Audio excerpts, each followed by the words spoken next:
Hello guys and welcome to our new episode Inside Football 365, and today we're going to talk about our trip to South Africa. It was an amazing experience. We didn't go there for a vacation, we went there for football trials, and Ali going to explain about that further. Yeah, I think it's lessons from South Africa, what we're going to discuss today. Like you say, I mean, we're burnt a lot, not because Dubai. In Dubai, we avoid the sun. It's about South Africa and the lessons we took from South Africa. And it's quite interesting because we've recorded a month worth of stuff about inside football, and we literally saw it all in South Africa. It's like somebody replayed the episodes one by one. So today we're going to share with you guys lessons from South Africa, good and bad. So just to get the picture, obviously the trip is already finished. We got our results. We got something else as well that we're going to share later on in this episode. What was the reason why we went there, and what was the structure for us? What was the goal in general? Well, like you know, I mean, with the TFA EPC, our objective is to find these undiscovered gems. So this tour in the next 6 months, we're going to go all over the place, all over the world. I think now Uzbekistan is next on our list. South Africa in particular is it's quite an interesting market. I mean, I could do another 365 episodes on each country, explaining the good and the bad. But South Africa in particular, was famous for producing players that went to play in the Premiership. Okay, obviously big country, as we saw, multicultural. I mean, it's definitely a rainbow nation. The most, I think, even. Yeah, probably the most cultural we've ever been. The last real top player they produced was Pina, that went to Everton, I think. And then what happened? So we went there to look for talent. But we already got two very good players from South Africa, Leo and Saad, that helped us with the TikToks. Maybe some of you saw them. So basically speaking, before we went there, obviously now the campaign is done. I think it was successful. We got more than 250 players signed up and shown up as well to participate in the trial. But before that, we got a lot of doubts and a lot of questions from the players. What was the questions and why? Is it a scam? Is it a scam? Is it a scam? Yeah, it's look, even now, I mean, because of the success of South Africa, I didn't tell you today. Today I woke up 100 messages, and literally from every country in the world, including yours, Turkmenistan. Yeah, got it. Yeah. It's really random. Germany, Italy, Greece, Cyprus. You know, the demand, as we keep talking in this show, Inside Football.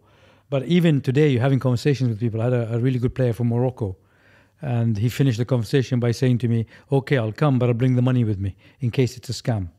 Oh, wow. Yeah, so is it a scam? Is it a scam? Yeah. And we did a whole episode about scams. And unfortunately, it's out there. It's out there. And until they saw us and saw the video of Leo, and even until we arrived. Yeah, until we arrived, there was still doubt. And a lot of the guys would say, oh, you're the guy from TikTok. So I am the guy that was making the videos. Yeah, it's a sad football world, really. And two small stories that are going to describe it even further, why they were adopting us. First one, when we came on, I think it was day 2. One of the boys came with his father, and his father said, oh, so you guys legit. He took even picture of us, and I wasn't afraid of that because I understood this guy is really afraid to get scammed again. And I asked him, were you scammed before? And he said, yes, multiple times. So he brought his son to other places, and probably no one showed up, or it was like something like a story you've shared when, coaches doesn't even know about the trial or something like that. So he was really afraid, but he was also really happy. And another story, when we went to the shopping mall in Johannesburg, we went there with Saad, our player. He took us there with his father. And 3 of the boys approached us and said, oh, that's the guys from Dubai, the TFA from TikTok. And we said, yes. He said, bro, so you're actually here? We said, yes, absolutely. Here we are. You see us in person. And he said, oh, so I saw when there were only 3 spots left. But I thought, all right, never mind. I'll do it tomorrow. And tomorrow it was sold out. But obviously he just said that. But I understand he didn't sign up because he was still doubting that it's a scam. So, and this is just 2 stories. Yeah, lots of scams out there, and lucky or happy to say we're not. So yeah, but we came. It wasn't a scam. We got our results. Players got their experience. So, what was the plan and the structure of the trials? How it went? Well, I mean, the demand grew and grew. Ideally we go and do 2-day event We ended up having to do 4 days in South Africa because people flew in for this. Some people came from Ghana, some from Uganda, some from Botswana. So it's obviously complementary to us, but it really breaks my heart to see that this huge demand just for a chance. So yeah, we did a 4-day event. You know, we trained the guys in the morning, and the last day was a match. So from 250, we took 33 players, and from the 33 players, we were aiming to sign between 1 and 3, and it was a success because we did find a couple of really good players. I remember because you guys went separately, and when I came, I saw you guys on the pitch. It was an amazing feeling. The pitch was beautiful. It was a whole new experience for me, maybe for all of us, I think, because it's a new country. What was your first impressions when the players started coming, they started training, when the trial have officially started on day 1 in the morning? Well, look, positive first, because I'd like to think I'm a positive guy. Yeah. The attitude of the guys, you know, they were all determined, they're all excited. They all, as I keep repeating on this show, I mean, look, we know it's a brutal world in football. But, you know, it's in the flip side, the beautiful game and the passion for the game. The first day we arrived, there's guys sitting on the steps, changing, parents arriving. There's a real positive vibe that I want to have a chance. That was the positive sign. The negative sign is what we talked about in one of our episodes about know your level. You know, as soon as the session starts, you realize that, guys, you know, a lot of these guys are not ready, not ready, don't have the ability. It's, you know, without sounding cruel, it's just not realistic that they expect to go professional. We saw also many of them came with, bright eyes to chase their dream, but you just can see just by the way they are that they are unfit. They're too skinny or a bit overweight for the football. So in the previous episodes in our TikTok, in Inside Football, we've shared about 4 factors that each scout, each coach is looking for. Out of those 4 factors, including tactical ability, technical ability, and everything else, what was lacking the most? Well, like you said, I mean, look, we it's particularly me as a technical director, I'm looking for the 360 degrees. You know, a player has to tick the 4 corners for us to sign him, you know. And we were talking about this before you arrived, you know, it's 50 to 70 grand a year contract this you're talking about, you know, just by signing the player. So the first thing is obviously physical, you know. And I remember the first session in the warm up Fawad was doing fitness wise, 1 or 2 had to stop. Yeah. In the warm up in a trial. Yeah. So you can imagine. I mean, that's literally football suicide. And as you say, I mean, there's overweight, and of course we're not going to be fattest. Underweight is worse. Yeah. You know, because the guys that are overweight can work on that. There's so many of the guys that arrived were physically underdeveloped. You know, we're not talking about the 16-year-olds, 17-year-olds, because those guys that came, we explained to them at the end of every session, look, you've got time, develop this ABC. 22 years old, 23 years old. Now, look, I understand that in places like South Africa or Africa, some of the guys can't afford nutritionists and et cetera, et cetera. Yeah. But you can't, we say this all the time, football is played in the brain. We understand that. But you need the body to allow your brain to play. You know, and some of the guys that are underweight or skinny, for a better word for it, they were just getting knocked over by the big, strong defenders. So that kills you immediately. So yeah, the physical part was the first thing I thought, okay, you guys are going to have a problem. I observed another thing besides the physical, that most of the players don't understand that we are observing, but we are observing as a football scouts, is the attitude. And it's really, really important, and it goes both positive and negative. For example, the way who takes the leadership, or for example, the complainers on the negative sides or leaders on the positive sides, the way they interact, the way that do they take the blame on themselves or do they try to blame someone else. So it was very interesting because when they were doing rondos, I was trying to push them to do that, to take the leadership, because I know that you and Fawad as the coaches, you're looking for that. And every single day we went there for 4 days, we do the rondos. Every single time we had to take a pause, and you and Fawad had to remind about that. So after that, they go. Yeah, I mean, look, ultimately the 360 degrees, I said it then, I said it to the players at the end of the sessions, I say it in every phone call. Me personally, I signed personality and character. I don't know if you remember, on the second day or the third day, I did a little bit of a trick and said, who wants to be captain? Yeah, yeah. And you can see in each group, only one guy put his hand up. You it's know? a bit crazy for me, actually. Yeah. And of course, those are the guys that are saying, look at me, look at me. So yes, character, personality. And we told them, look, we watch who picks up the bibs. We watch who complains. Me and you, like you said, there was 3 eyes on every pitch. Yeah, you know, yeah. and me and you were in the middle of the pitch, and there's one player in particular that complained about every player in his team. Yeah. Hands up every time the ball went out. He's pointing fingers, and I told him, if you remember, I told him at the end. He asked me, I said, "How can you expect to be signed as a professional when you're literally shitting at everybody around you?" The worst part, when the ball comes to him, he doesn't do anything extraordinary. He loses the ball. Like, he is not kind of Steven Gerrard kind of guy who can shit on others. Football, it's always that guy. The guy that has the bad touch blames everybody else, you know. But anyways, just that was quite interesting to see. Like, he didn't realize that was being spotted. Absolutely. I think when the players came there, all of them, after quite a while, knew their own level compared to other guys. But what impressed me, that some other guys, understanding that they're, for example, technically or physically a lower level, they covered that with their attitude and passion. Yeah, totally. I mean, look, you can't. You remember when we were doing when we were doing the intros, always I asked them what it takes to be a football player. They always say hard work, attitude, of course. You know, the one thing we can say about South Africa, 100%. 250 players, boys and girls, everybody had ace attitude. On the pitch we had the complaining guy, but generally the attitude was pretty positive. Look, and I told them that, of course, nobody ticks all 360 degrees. Yeah. Okay? Because those guys are in the clubs, in the professional clubs, and playing for the national team of South Africa. We're talking about the other guys. What you've got to do is you got to tick the boxes, have one stronger than the other.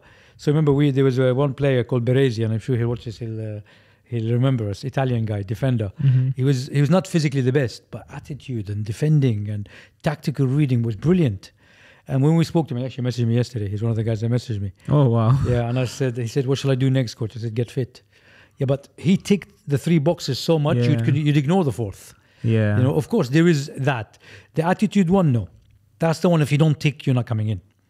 But all the other 3, and just to remind you guys, what Amir was talking about, physical first, technical ability. I mean, some of the guys had no technical ability. You can't be in a trial and miscontrolling the ball, and you can't pass the ball. And those guys excuse themselves. If you notice, they realized tactical ability is a big one, but not everybody has it. And of course, psychology or character.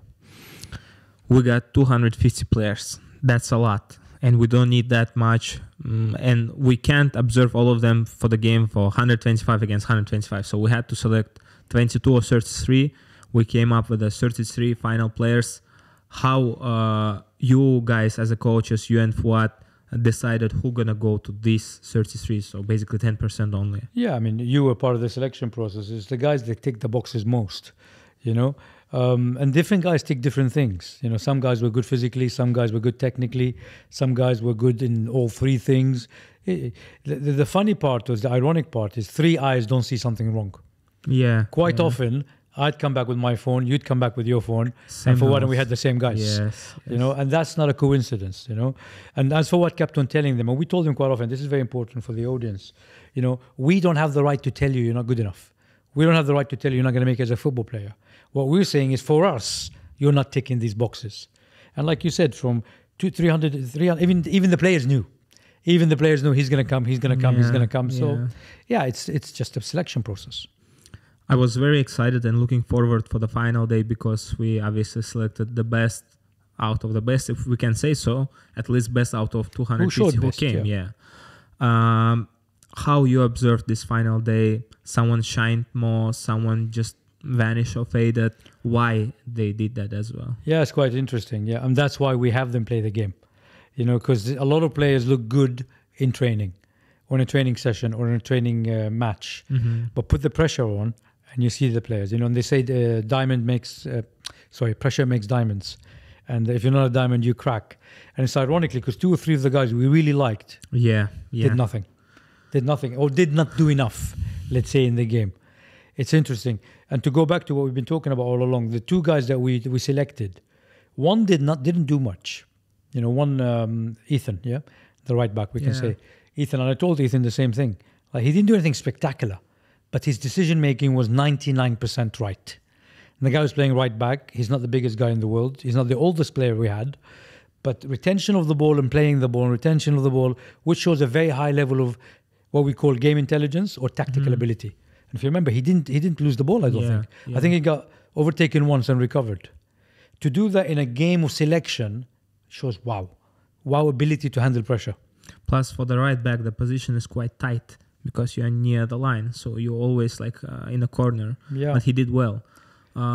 It's sad because, as you said, for me and for you, and I think even for Fuad as well, maybe for some other players, we all got those players who were really exceptional. Not exceptional, but they were really good in the first day trial, and they had to do the minimum to be selected, and they haven't done that. They didn't. It is, but look. The reality is, this is a showcase event. Okay, you've been selected from this. Now we're going to take you and put you in Division 3 in Dubai, and we have a pressure game against the first team. If you don't show here, you're not going to show here. And when you go up the divisions, what are you going to do?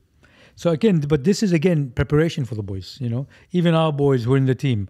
First game, I think we can all say they didn't have a best game. Yeah. You know, and I like to call it salt. Competition is like salt. When you put it on certain players, they dissolve, and certain players rise. You know, and I think we saw that.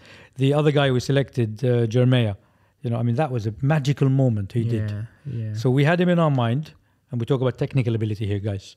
He scored a goal. We scored 1 goal in the game. First touch on a volley. Turn and volley in a game of selection. Yeah. You're going to get selected. Yeah. You know. And he impressed us in a day one with his speed. So we had him in our mind. Yeah. We had him in mind. We listed him, all three of us. He comes, and on the game, he scores a goal like that. You can't ignore people like that. I think another problem with the guys was, and that's really to take notes on for the next trial that we're going to share on later on, is that they took it as a win after they got selected to the final 30. So they thought the business is done after they got selected. Like, you can see it in their words, in their attitude, in their smiles. But business isn't finished till you get this paper where there's your name and EPC and your sign. Even worse, when I signed Ethan and Jeremiah, my first thing I said, the hard work starts now. Yeah. You know, so yes, you get that signed, you've won this competition, or you won this selection process. Now it starts. Come to Dubai. Let's see the level.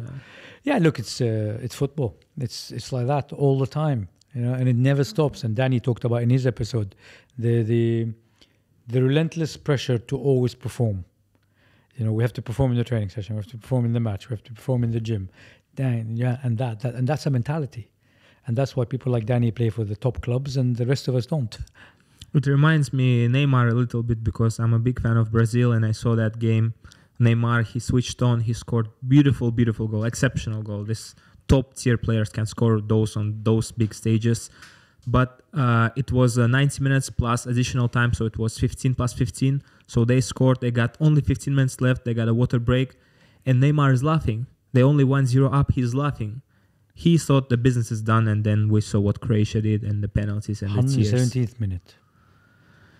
Because he was relaxed already 15 minutes in advance after this one goal. He thought the business is done. To be fair, him and the rest of them, his defenders were more relaxed. Yeah. You know, so but yeah, like you say, it's interesting to watch the psychology of football or sport. You know, which is a picture of human nature. You know, it's not done until it's done. If Neymar doesn't know that now, he sure does. Yeah. I think now we can reveal, but I'm not sure if we can call it reveal because probably by the time this episode will be released, we will already reveal this information in our TikTok because TikTok is more up to date. We are coming back to South Africa. Yep. And now to 4 cities. Yeah, I mean, the demand is crazy. I mean, your video on TikTok has had 1.4 million views in 48 hours. Yeah. And the requests keep coming in. So, yeah, we'll head to South Africa, Cape Town, Port Elizabeth, Durban, Joburg again to see some of these guys that did make it this time. And, yeah, we're looking forward to it. I think it's February or March. Watch this space. It will be released in between a quick trip to Uzbekistan, which will be interesting. Yeah, hopefully. So, basically, we got many approaches after that, after we left.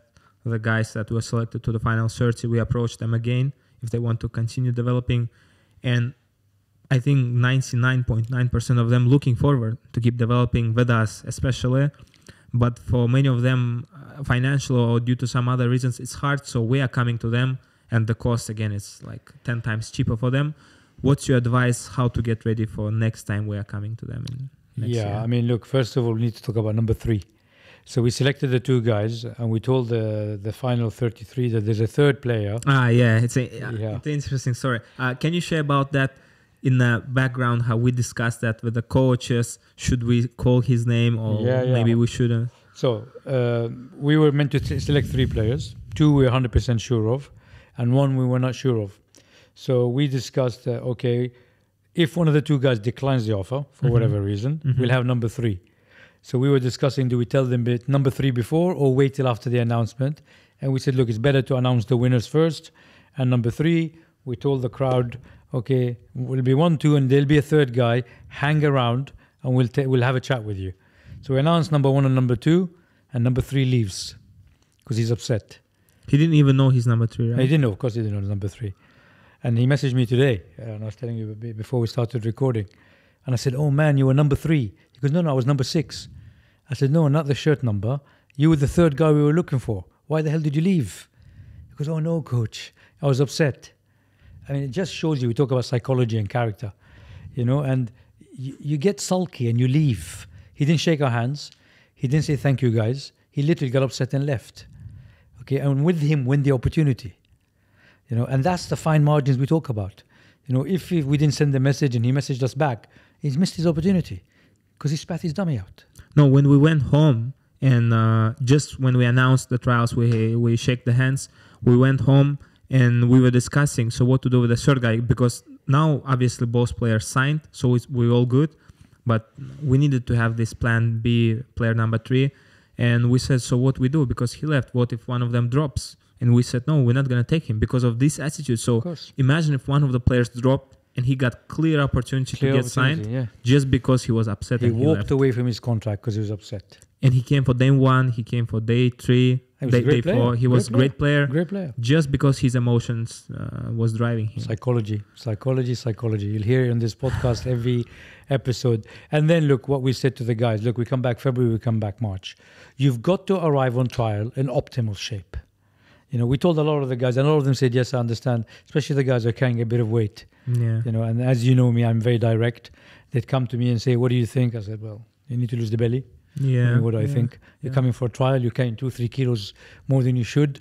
And funny enough, one of them, if you remember, was a really good player. Yeah, but really good technically. Yeah, he was way overweight. Yeah, but he was really good. He was a really good player. Yeah. But 11-a-side football. He couldn't run the 11-a-side. So get fit, guys. Number 1. Technical ability. We talk to a lot of the guys about this, and we talk about a lot in the episodes. You just gotta have touch. When you're going, I think the expected numbers for our next tour is 400, and it's going to be narrowed down every time to 22, to go from 400 to 22. And this is very interesting because I was thinking that as we explore the beautiful country of South Africa, we're just in one country, in a continent, in a small city, and look at the numbers. The numbers were staggering. So you go Africa, South Africa, Joburg, and we have 250 players. That's the numbers you got to get through. You cannot not be technically ready. Because if you don't make 250, you're not going to make 250 million. Yeah, absolutely. So you got to be technically ready. Know your level. And we say this because, of course, we do these tours and we make commercial profit out of this. But don't waste your money. If you're not ready technically, don't go and spend your money to come. Because it's just a waste of money and a waste of effort and destroys a lot of guys. And it's not nice for us, when we have to eliminate. And us, we'll tell them. We'll tell them because we have to tell them. So get technically ready, get physically fit, and this is something quite interesting, tactically. A lot of the guys played out of position, not by our selection. So one of the guys, he said to me, I said, I didn't get selected. I said, why? He goes, I played as a winger and I'm a CDM. I said, why did you go winger? But we asked in the beginning. Yeah, we asked him. Because he wanted to try something different. On a trial. You got to show your best ability where you are. You can't go out of position. So all these small things matter. And the attitude. Some of the guys shook hands properly, were respectful. They're smart. They come and put them in your own mind. Yeah, most of them. They play the game. Yes, you have to. Because we are humans. I remember I said, everyone is so lovely here. And you said, of course, they cannot be badass guys if they're on a trial. They have to be pretend even. Yeah, we had a couple of badass guys. We had a couple of gangsters. And they were good players, bless them. We also got some complainers talking about some negative side. I think this negative attitude approach kills your chances instantly. The moment he opened his mouth and talking this way, no matter what he will show afterwards, even if he's messy, he's not going to be selected. Yeah, and it's both. Look, people have the right to complain. We'll take the criticism when there is criticism. But one of the complaints we had was, how can they tell in an hour and a half? What do you want? 6 hours? Of course you can tell in an hour and a half.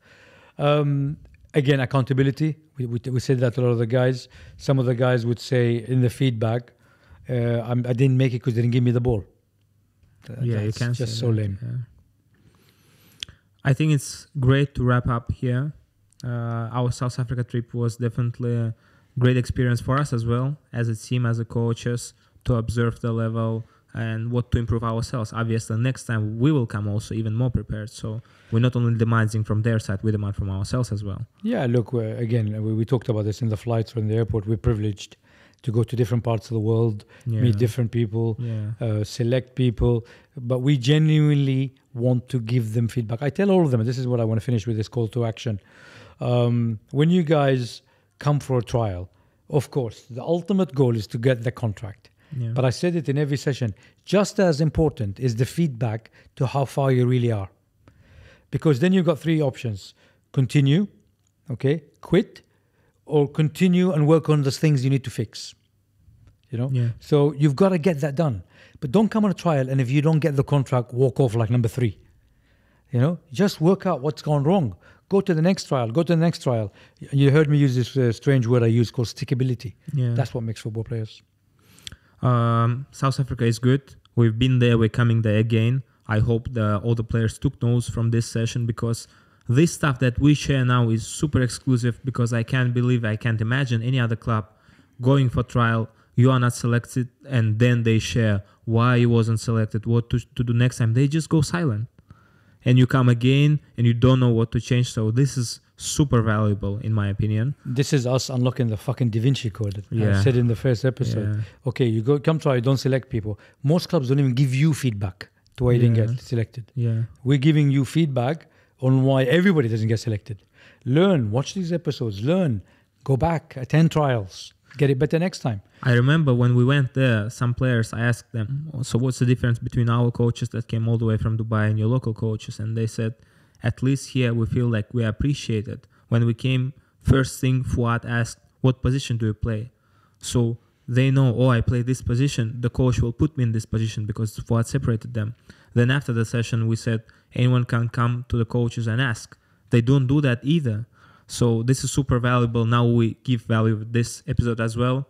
And let's just give a little bit of a sneak peek for what's coming next, because next episode, I think, even more important. Just one thing I want to say before you guys. My daughter does acting, and it's amazing with football players. They think one trial is all it takes. Yeah. Layla, bless her, does audition after audition after audition. And to get roles, it's the same thing in football. Trial after trial after trial. Don't attend 5-6 trials and say, I can't make it as a professional. To finish what you're saying, just as important is having a good agent or a good investor, or good backup, somebody in your team. So next week we've got Ryan on board. Ryan is the club agent. He's the guy that works with us on bringing players in and taking players out. I think it's really important for you guys to hear it from an agent's point of view, what they look for, how they operate, what they do. So watch the next one. Yeah, good luck guys, and see you in the next episode. Bye-bye. Thanks.